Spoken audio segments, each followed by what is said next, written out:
Hey, it's Jim. It's Good Friday. Every Friday is a Good Friday, but this one's even better. Enjoy your Easter long weekend for those of you that got one. For those of you that don't, I'm thinking of you. Wanted to go through a couple things here. So it's basically ventilation and getting rid of some heat on some of the Husqvarna 5 series, like 545, 550, 555, 562s. This is off a 572. Had them air vapor lock before in the heat, just from sitting in the sun when we stopped for a break. But they're not quite as bad as the other ones. So either way, wanted to show you what I do with those. And then I was going to show you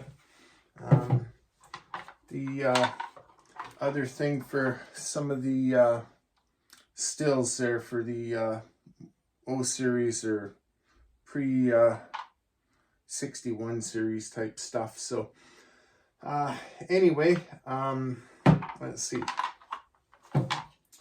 So the Huskies have a very reduced cooling fins on them. They've also kind of tipped their cylinder back. The air is kind of forced across this and out the other side from the fins of the flywheel, so kind of a fan in there cooling things down.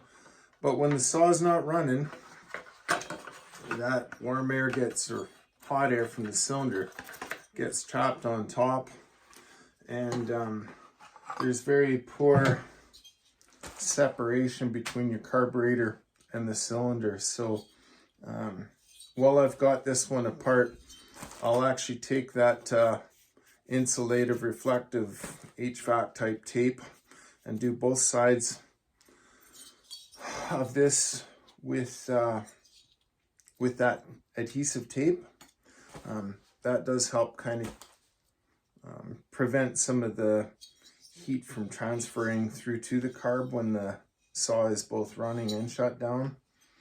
On some of the older, like my 550 original and the 562s, some of them originally had quite a long fuel line that came up to the carb and actually came quite close to the cylinder, and so I was cutting them and shortening them up and then putting it back into the carb to basically make it more direct and keep more distance between the cylinder and that hose. They did shorten them eventually from factory, but that's something else to look at. So anyways, basically the way this works then is the air comes up off the flywheel fins, across the cooling fins or underneath the top cover and out. You can see on the 572 they actually added a couple more vents. On some of the older version 550s and 562s, 555s, these weren't here. So Husqvarna did recognize that they were having issues, and this was one of the things they did.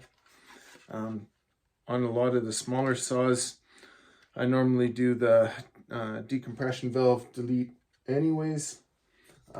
So that's one other thing that gives you a little bit more ventilation, because that hole then is going to end up being more open.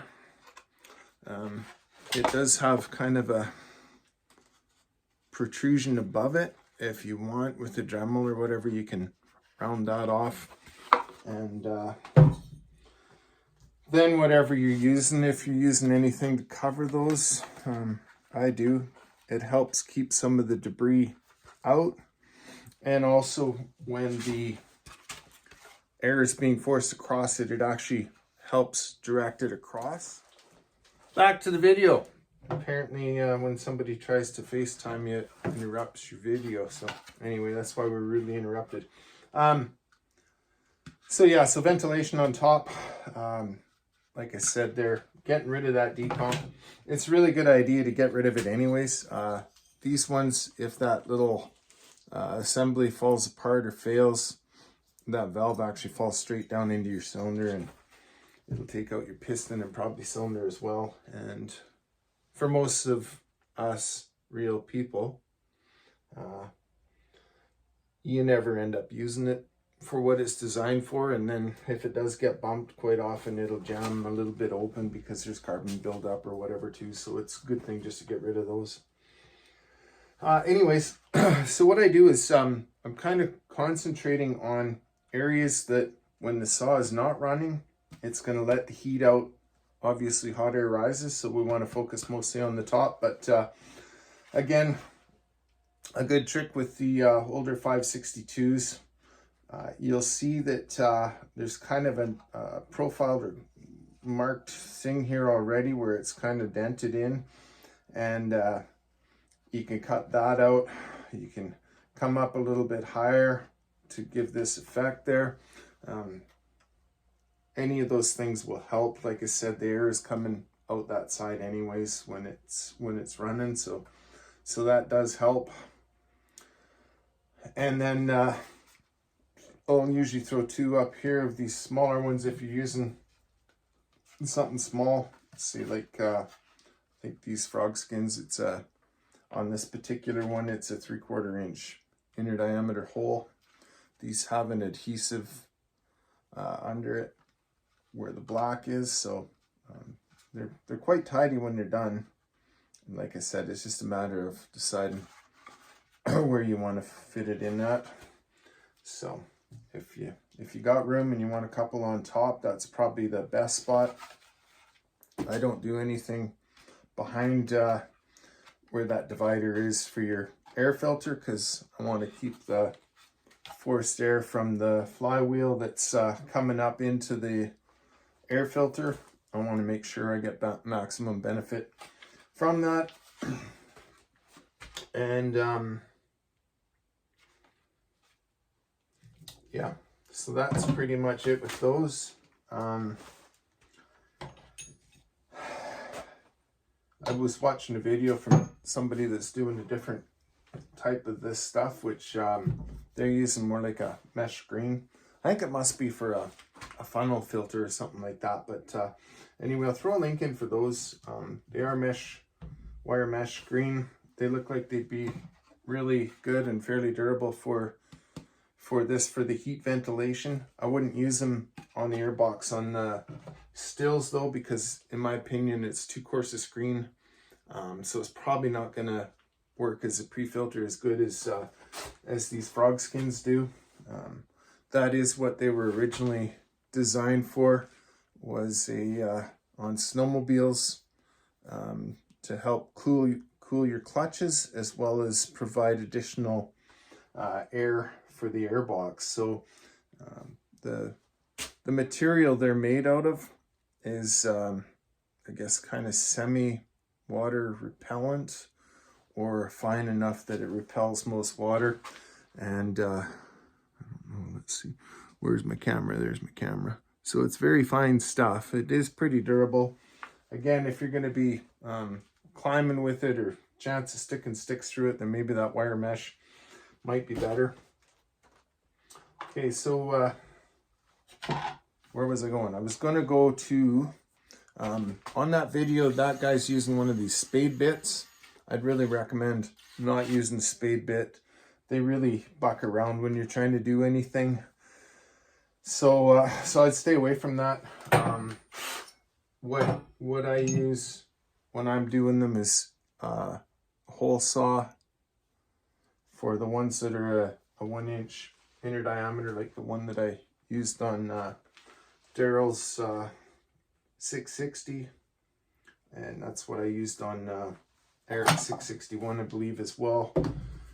Or if you're using the 3/4 inch ones, then these step bits work really good. And on the one I've got, the largest hole is 3/4 inch, and they give a nice gradual feed, so it's not bucking around when you're trying to do something neat and tidy. And then it's just a matter of cleaning up that chamfer after. So that's kind of transitioning into the ones on the Airbox. So giving away quite a few of my secrets today. So in exchange for that, I'd really appreciate people to subscribe, please. Thank you very much. Okay, so with the ones on the Stihl for your Airbox, you'll notice inside this, it has this ridge here. That basically seals against your filter holder to try and prevent as much dust from getting in. But then you'll notice a lot of guys end up running without that other plate in there anyway. And so these ones do suck a lot of their air up just right from above your trigger kind of thing. So that's one of the improvements I do make. And I use the spark arrestor screen, which is a very fine but durable stainless steel screen. I just use kind of an automotive, I think it's like urethane adhesive stuff here. You can get it in clear too, which would probably be tidier looking than the black, but either way, this is normally out of sight. I just want to have it secured in there well so that I'm not going to have to worry about it getting dislodged. But either way, that's the one thing I do in there. And then I also do use the wire mesh on the inside after I've drilled the holes, and I use that same stuff to glue it in there. I want that basically on the inside to give this a little bit of protection. If it does get jabbed with something, it's not going to be able to penetrate, go all the way through. So the screen on the back there helps support this so it doesn't get pierced. But anyways, when I'm doing these ones, then try and make them symmetrical, and I want to make sure that my hole is confined to back here behind this ridge, so that I'm not creating a spot where it could breach that, and that I want to make sure that that still seals up against the filter holders, the back part there. So it's got to be fairly well inside that. And then, yeah, I just mark it out so it's basically symmetrical on both sides. And then you get that once you put them on. And the other thing I do is I use a clear coat. Let's see, I got a couple different ones here, I think. Yeah, any of these, but you want to make sure it's got a good UV protectant in it. So I'll stick the frog skins on, and then, excuse me, I just dropped one here. And then I brought the other parts here. Basically, when I use that spray, what I do is, because if we were to just spray it like that, you're going to end up sealing up this mesh, right? And so it's not going to breathe. So then that's kind of not very productive. So when you take these guys out of the package and you install them, they've got a, usually they do, perforated deal here for where the mesh part is. And so I save that little circle, and it's adhesive on the back, and so I just stick it on the front side. That protects this when I spray it, so that the mesh is still mesh and not coated with that stuff. And I put 3 or 4 coats on, so it gives her a nice good look, but also it puts a barrier over top of this so that these aren't as likely to get sort of scraped or rubbed off.